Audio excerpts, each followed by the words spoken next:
في عالم بيجري بسرعة وقلوب كتير بقت منشغلة بالمقارنات والإنجازات، بيجي الحديث الشريف ده زي نور بيهدينا. لا يؤمن أحدكم حتى يحب لأخيه ما يحب لنفسه. مش بس نصيحة، ده اختبار حقيقي لإيماننا. لو كان حبنا للناس نابع من القلب مش من المصلحة، ساعتها بنبقى بنرتقي مش بس في علاقتنا بالناس لكن في علاقتنا بربنا.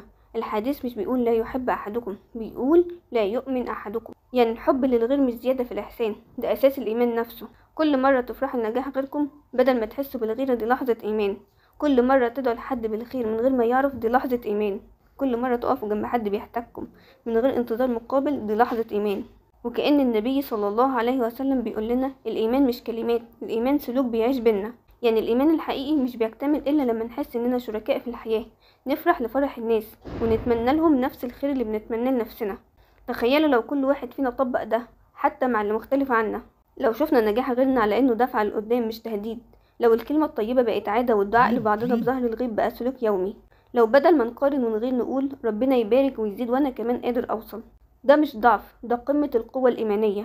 ربنا سبحانه وتعالى قال ويؤثرون على أنفسهم ولو كان بهم خصاصة. ناس وصلوا لدرجة إنهم يفضلوا غيرهم على نفسهم حتى وهم محتاجين. خلوا نيتكم دايما حب الخير لغيركم، مش بس من باب الإحسان، من باب الإيمان. ابدأوا بالناس اللي حواليكم، بأقرب الناس، ووسعوا الدائرة وانشروا رسالة أنا بحب لكم اللي بحبه لنفسي وبدعي ربنا يرزقكم أكتر مني.